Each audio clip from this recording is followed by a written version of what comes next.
Je lis du livre de Matthieu chapitre 27 au verset 27 ce qui suit. Les soldats du gouverneur conduisirent Jésus dans le prétoire et ils assemblèrent autour de lui toute la cohorte.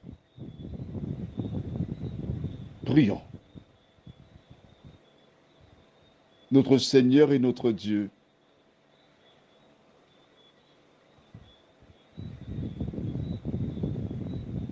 nous venons une fois de plus ce matin vers toi, afin d'approfondir cette référence biblique que nous découvrons. Seigneur, tandis que nous le faisons, nous implorons le Saint-Esprit, le Consolateur, afin qu'il vienne nous instruire et nous conduire dans toute la vérité, nous t'en prions, au nom de Jésus et pour ta gloire éternelle. Amen. Nous avons vu hier comment Pilate livra Jésus aux soldats afin de le battre de verge.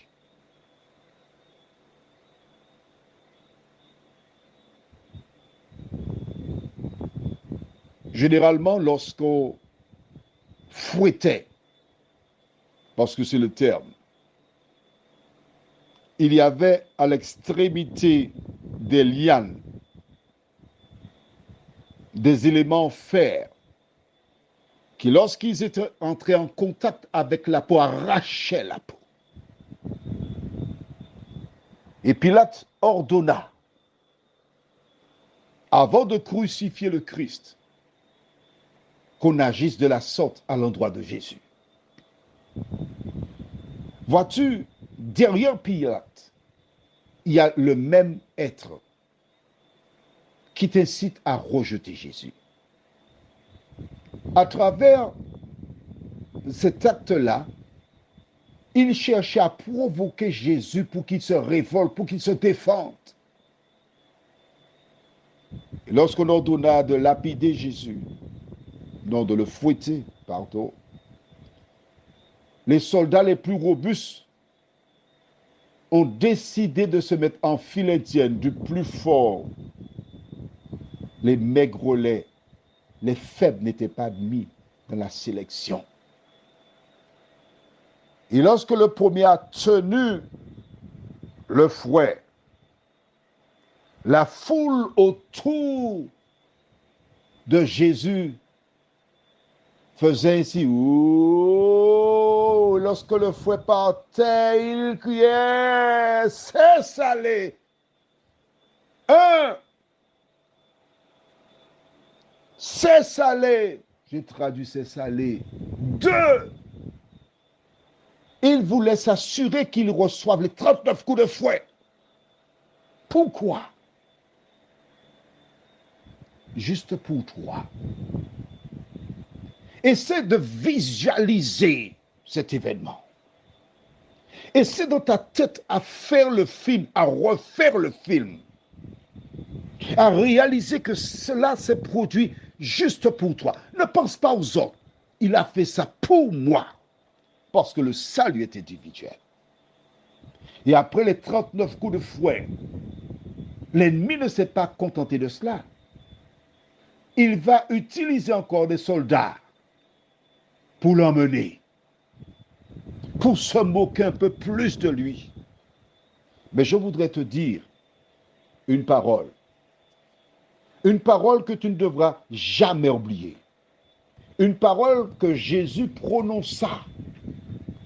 Et cette parole t'invite à réfléchir, t'invite à savoir. Et elle se trouve dans le livre de Matthieu, au chapitre 24, et je lis les versets 12 et 13. Et parce que l'iniquité se sera accrue, la charité du plus grand nombre se refroidira.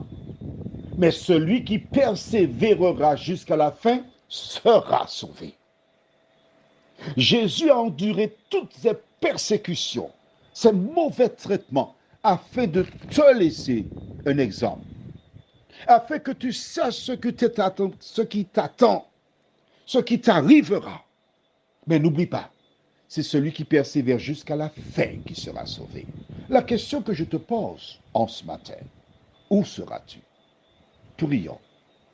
Notre Seigneur, nous sommes environnés comme Jésus par une cohorte d'amis, une cohorte de connaissances, une cohorte de parents, des personnes qui ne comprennent pas que nous trouvions du plaisir à lire la Bible, à chercher à la comprendre, des personnes qui vont nous taxer de toute espèce de nom.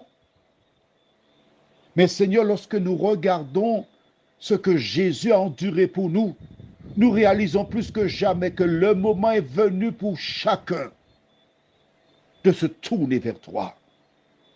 Au cours de l'année 2020, Seigneur, nous avons eu un terrible coronavirus qui a transformé nos méthodes, nos pratiques, nos vies.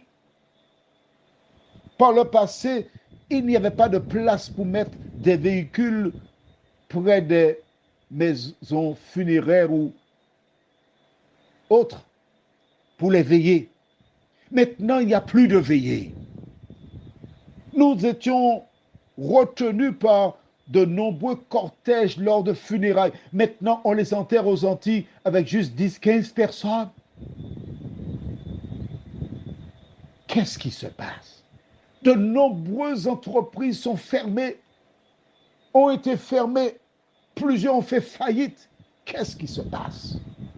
Celui qui lit la parole de Dieu doit savoir, et il sait que la parole avait déjà annoncé tout ce qui se passe aujourd'hui. Éternel, tandis que nous voyons ces choses se réaliser sous nos yeux, de nous aider en ce matin à mettre de l'ordre dans nos affaires, à nous préparer pour ce grand jour, nous t'en prions, au nom de Jésus et pour ta gloire éternelle. Amen. Je te souhaite une bonne journée sous le regard de Dieu.